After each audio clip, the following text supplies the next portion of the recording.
And now we're going to start this conference. Adryan, we will start with you. Okay. So I'll pretty much be focusing my comments on the impact of the BRICS on regional economic integration, specifically on the African continent. And I'll make a couple of other just remarks in general about some of the BRICS overall goals and the ways in which they've impacted growth and economic inclusion in other regions of the world. So I thought I'd just begin with a bit of background about the BRICS. So of course they were established in 2009 and they held their first summit in June of 2009. We all know their members, and I just want to also echo that South Africa was added as a former member last. Initially, it was just the BRIC, and so when South Africa joined, that was extremely important, especially for Africa as a region. Just 1 second, Adryan. Just 1 second. Yes, sure. So those who are not talking, please mute yourself. And also, I would like to ask Abraham and some other ones who are living in the United States or in England who can speak English. Please, you may do the translation and type in the group chat for the Francophones, please. Thank you, Adryan. Okay, sorry. So as I was saying, the addition of South Africa became very important for the entire African region in terms of its membership with the BRICS and its ability to also try to negotiate in a broader context, right? So basically the two goals of the BRICS were to, and I apologize for my inability to speak French, so sorry about that. I'll try to learn between now and the next summit. But so the two primary goals of the BRICS organization are to create an alternative model for development, right? So pushing back against the IMF, the World Bank, the kind of Western neoliberal approaches, and then also, most importantly, to increase South-South cooperation, right? So particularly for countries in the global South, wanting to integrate their economies more and increase the amount of export trade as well, right? Just so in terms of thinking about the kind of scope and the financial heft of the BRICS, in like 2019, their combined GDP was around 19.6 trillion US dollars. That constitutes about 23.2% of the gross world product. And that means that they constitute about 32% of global purchasing power parity, right? So this is an important organization, specifically because of the ways in which they generate a lot of revenue and could potentially reduce trade deficits. So a couple of key institutions within the BRICS that I want to make sure we highlight, and then I'll move right to the data analysis. But there's the New Development Bank. They've already allocated about $15 billion. So there are 53 projects across multiple regions in the global South. And as a result of COVID-19, they've actually instituted a project preparation fund. And that fund is designated specifically to try and help alleviate state budgets in response to COVID-19, right? So in addition to the development bank, they also have a parliamentary forum, and the efforts with that particular institution are to create, kind of bilateral relationships among BRICS members in their legislative branches specifically. So that's also an effort to harmonize their policy agendas. The next institutional features, the BRICS Business Council and Forum. And here they're really focusing on a list of things. I'll just highlight a few. So skills development, that's capacity building. So we're thinking about human capital, so education, training. There's a huge emphasis on energy development in the green economy, the digital economy, agribusiness, which is certainly important because many of the countries that are part of the BRICS, in addition to the regions, and especially when we think about the African continent and agriculture, those sectors employ significant percentages of the population, and it's also critical in terms of food security. Lastly, the Council and Business Forum also focus on deregulation, and that's important because it provides, in theory anyway, protectionist measures for nascent private sector firms, and specifically, of course, for BRICS members, but then also for countries that are potentially utilizing funds from their development firm. The contingent reserve arrangement is another feature that I just want to highlight because of its benefits for other economies outside of kind of the G20 countries. And the contingent reserve arrangement is really an effort to kind of act as a buffer between the local currencies of both BRICS members and then also other global South countries and fluctuations in global financial markets, right? So in other words, the contingent reserve is there to prevent or to help try to mitigate anyway issues around hyperinflation or inflation. The last few I'll just run through quickly. You've got the Academic Forum and Think Tank Council, and that just focuses a lot on research and development, right? And the ways in which academic literature is supposed to be utilized and adopted across regions. There's the BRICS Women's Business Alliance. So here we see the BRICS taking a formal position on improving and increasing gender equality. There's a Young Scientist Forum, and then there's also a Youth Summit, right? So as an organization, they're institutionally thinking about issues of gender equality, right? Integrating women more into the global economy, and then also they're thinking about the multi-generational effects, particularly targeting youth around research and development and employment as well. So the last conference that was held, right, in 2021 in September, I believe on September 9th was the first day. The theme that year, or I should say this year, we're still in 2021, is inter-BRICS cooperation for continuity, consolidation, and consensus, right? And so they're thinking about political security, so trying to reform this kind of global multinational system, kind of pushing back against terrorism, quote unquote, especially the ways in which it's been framed in the West with a lot of Islamophobia, et cetera. In terms of their economic goals, they want to implement their partnership strategy for the next 5 years. They're thinking about agricultural research, cooperation around disaster and resilience. So these issues are critical when we think about climate change and the fact that most countries that have the least ability economically to absorb some of those costs, right, and who have not contributed very much to climate change either, there's a need for some kind of additional funding or revenue stream to relieve those domestic budgets. Lastly, they're thinking about innovation. So again, this focuses on research and development, entrepreneurship, et cetera. And then finally, digital health and traditional medicine. And of course, that's essential when we think about COVID.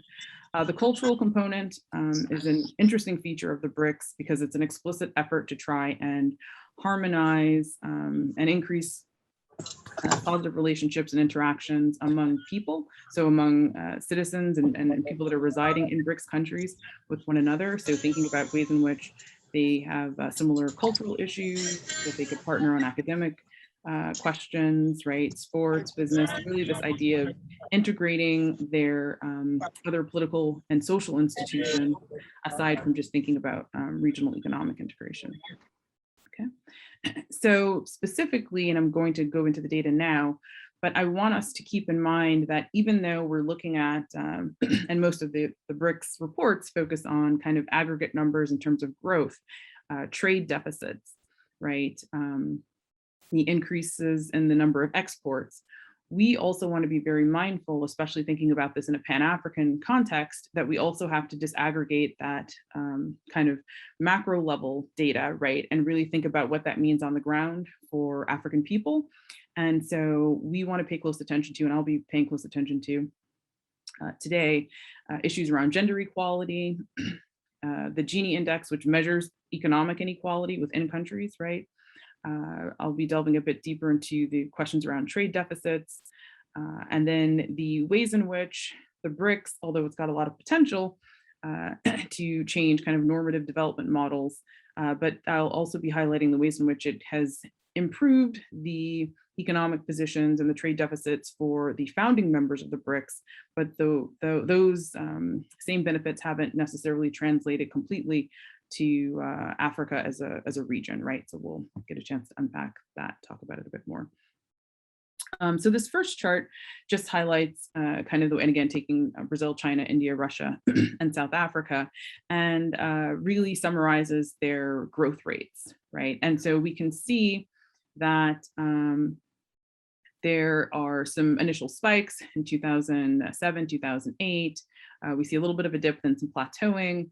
And then particularly for China and India, we kind of see that this trend continues to go upward. And with Russia And with Russia and Brazil, and to a larger extent as well, South Africa, we're starting to see a bit of a dip in terms of the individual growth numbers, right? Some of that variance can also be explained when we think about the robustness of China's economy and the ways in which it's kind of positioned itself globally, right? It owns a significant portion of debt. It's really managed to make manufacturing extremely efficient. And it's also engaged in a series of development projects. So China's kind of diversified their economy with 3 different funding streams. And Russia, in contrast, has had some difficulties, not only expanding its efforts in terms of trade, but also addressing some of the kind of weaknesses in its own private sector. This next slide highlights for us, and we can, slide A really looks at deficits in terms of natural resources and agriculture. And so this second slide, that B, actually illustrates for us trends over time. And I really wanted to focus on the years 2014 through 2019, because when we start talking about the impact of the BRICS on regional economic integration, especially on the African continent, we at least have to start from the moment when they have institutionalized their development bank, right? It's not fair to start 7 years before the development bank was established, because then we're not really examining any key impacts in the data. And so we can see, if we drop down to the second slide, when we look at the African continent, that there's actually quite a mixed picture, right? So we have some areas, so the more blue an area is, you've got a very high decrease, and the areas where it's red or orange or yellow, right? Yellow means there's basically very little change, and then when we see areas that are red and orange, that means that there's a greater increase, right, in dependence on agricultural and agricultural goods and raw materials. And so I think it's important for us to understand that when we look at the second map over time, over this 4-year period, that there's really a complex picture that's happening on the continent.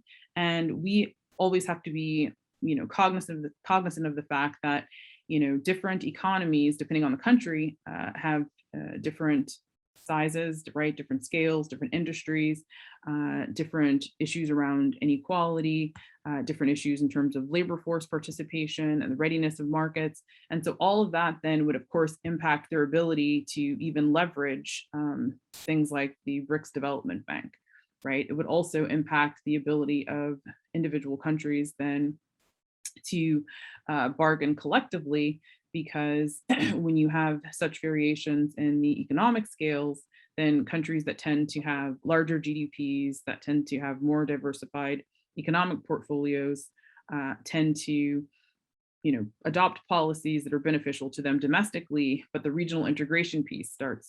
I also thought it would be helpful to actually have the empirical data that looks at the differences in trade flows by region with the BRICS.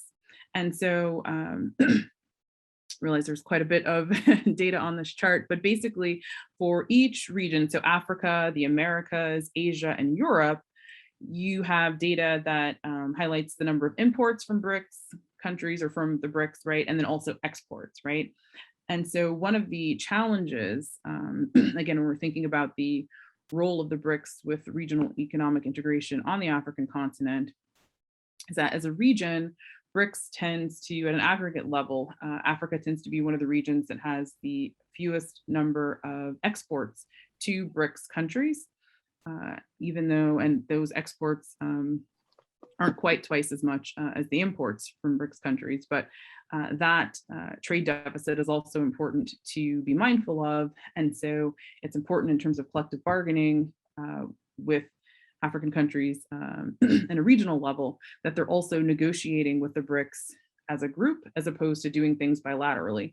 And so part of the reason that we see this kind of gap in the import-export deficit, or the trade deficit between Africa as a region and the BRICS is largely because there are additional bilateral relationships between each member of the BRICS countries and other African countries on the continent.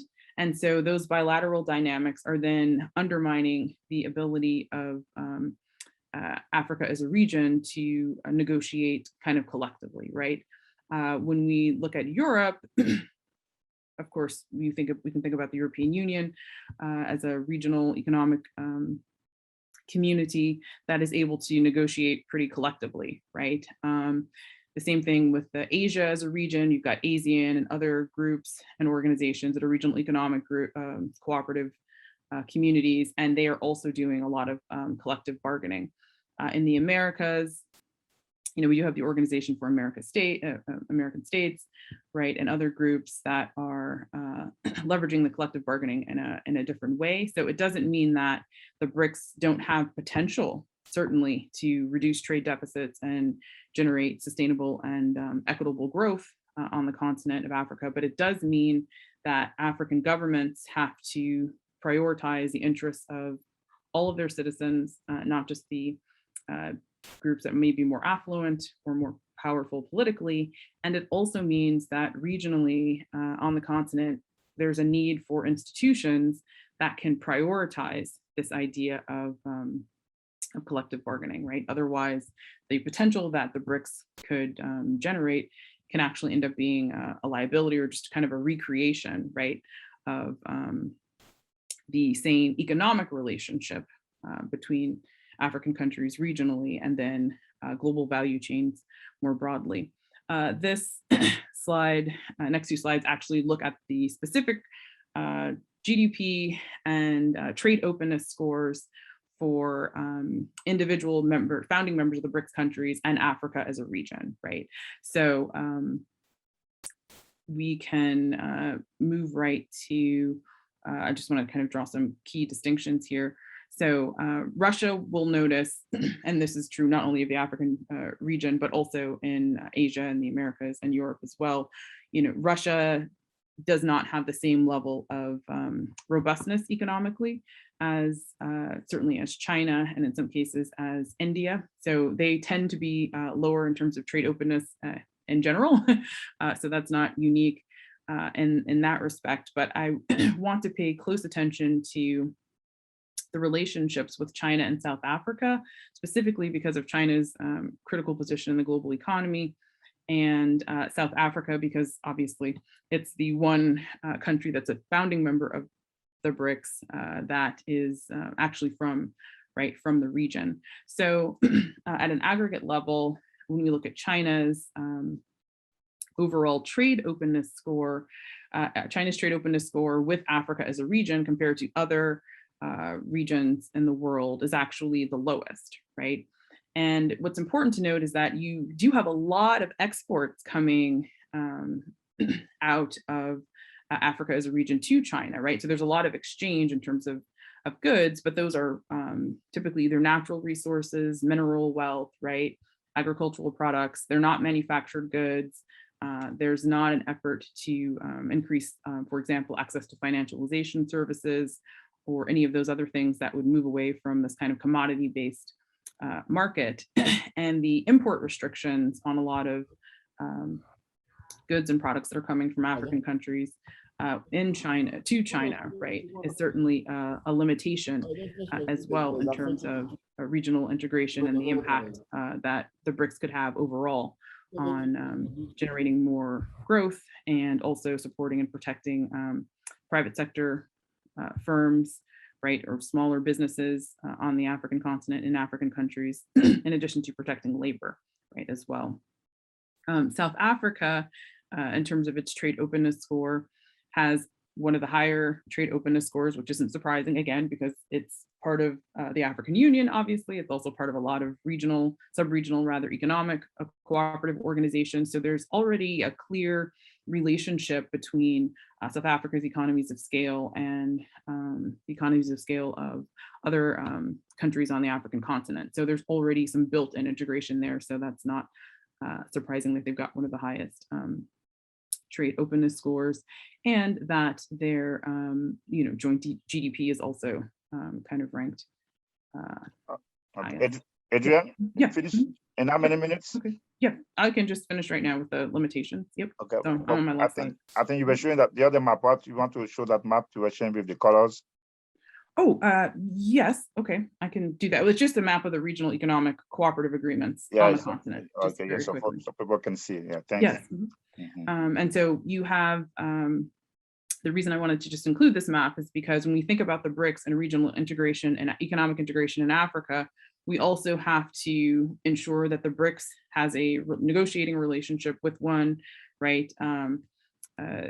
Thinking about the African Union with the Continental Free Trade Agreement, but then also all of these other sub-regional economic communities that exist, right? So we don't want to kind of, even though these also have limitations in terms of enforcement, but at the same time, just completely ignoring them is also counterproductive. So there needs to be some effort to kind of harmonize these relationships. So I'll, just end there, but that each member state has to focus on its own domestic inequalities, that we have to think about not just integrating African countries and African people into the global economy, but that we want to make sure that labor is protected and that people have control over their own means of production, right? And so regional economic integration should be a way to ensure that African countries working with the BRICS is done in a way that's equal, equitable, and that resources are redistributed to the masses and not just the elite. So I'll stop there. Okay, thank you very much, Adryan, and for your wonderful presentation.